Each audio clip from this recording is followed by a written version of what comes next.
You are far too hard on yourself, my dear, sweet, homicidally insane Pelagius.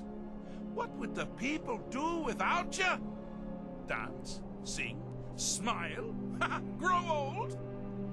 You are the best septum that's ever ruled. Volume 1 of this series described in brief the lives of the first 8 emperors of the Septim dynasty, beginning with the glorious Tiber Septim and ending with his great-great-great-great-grandniece Kintara II.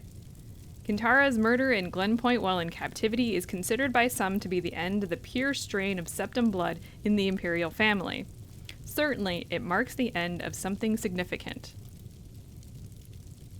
Uriel III not only proclaimed himself Emperor of Tamriel, but also Uriel Septim III, taking the eminent surname as a title. In truth, his surname was Montiarco from his father's line. In time, Uriel III was deposed and his crimes reviled, but the tradition of taking the name Septim as a title for the Emperor of Tamriel did not die with him. For 6 years, the War of the Red Diamond, which takes its name from the Septim family's famous badge, tore the empire apart. The combatants were the 3 surviving children of Pelagius II, Potema, Sepphoris, and Magnus, and their various offspring. Potema, of course, supported her son Uriel III and had the combined support of all Skyrim and northern Morrowind. With the efforts of Sepphoris and Magnus, however, the province of High Rock turned coat. The provinces of Hammerfell, Somerset Isle, Valenwood, Elsewhere, and Black Marsh were divided in their loyalty, but most kings supported Sepphoris and Magnus. In Third Era, 127, Uriel III was captured at the Battle of Ichidag in Hammerfell. En route to his trial in the imperial city, a mob overtook his prisoner's carriage and burned him alive within it. His captor and uncle continued on to the imperial city, and by common acclaim was proclaimed Sepphoris I, Emperor of Tamriel. Sepphoris's reign was marked by nothing but war. By all accounts, he was a kind and intelligent man, but what Tamriel needed was a great warrior, and he, fortunately, was that. It took an additional 10 years of constant warfare for him to defeat his sister Potema, the so-called Wolf Queen of Solitude who died in the siege of her city-state in the year 137. Sepphoris survived his sister by only 3 years.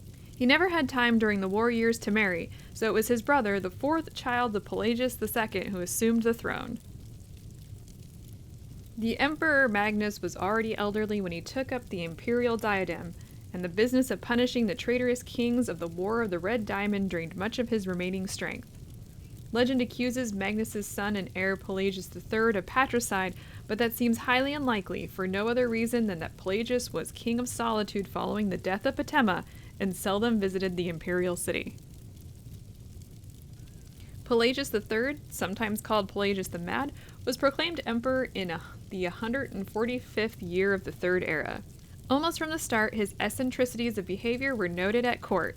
He embarrassed dignitaries, offended his vassal kings, and on one occasion marked the end of an imperial grand ball by attempting to hang himself.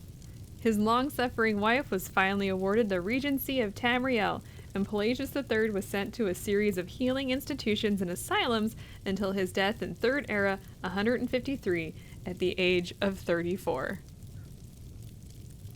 The Empress Regent of Tamriel was proclaimed Empress Kataria I upon the death of her husband. Some who do not mark the end of the Septim line with the death of Kintara II consider the ascendancy of this dark elf woman the true mark of its decline. Her defenders, on the other hand, assert that though Kitaria was not descended from Tiber, the son she had with Pelagius was, so the imperial chain did continue. Despite racist assertions to the contrary, Kataria's 46-year reign was one of the most celebrated in Tamriel's history. Uncomfortable in the imperial city, Kataria traveled extensively throughout the empire, such as no emperor ever had since Tiber's day. She repaired much of the damage that previous emperors' broken alliances and bungled diplomacy created. The people of Tamriel came to love their empress far more than the nobility did. Kataria's death in a minor skirmish in Black Marsh is a favorite subject of conspiracy-minded historians. The sage Montelius's discovery, for instance, of a disenfranchised branch of the Septim family and their involvement with the skirmish was a revelation indeed. When Cassander assumed the throne upon the death of his mother, he was already middle-aged. Only half-elven, he aged like a Breton. In fact, he had left the rule of Wayrest to his half-brother, Uriel, due to poor health. Nevertheless, as the only true blood relation of Pelagius and thus Tiber, he was pressed into accepting the throne. To no one's surprise, the Emperor Cassander's reign did not last long. In 2 years, he joined his predecessors in eternal slumber.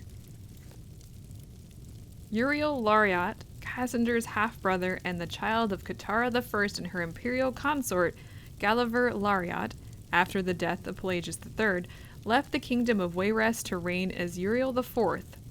Legally, Uriel IV was a septim. Cassander had adopted him into the royal family when he became king of Wayrest. Nevertheless, to the council and to the people of Tamriel, he was a bastard child of Cataria. Uriel did not possess the dynamism of his mother, and his long 43-year reign was a hotbed of sedition.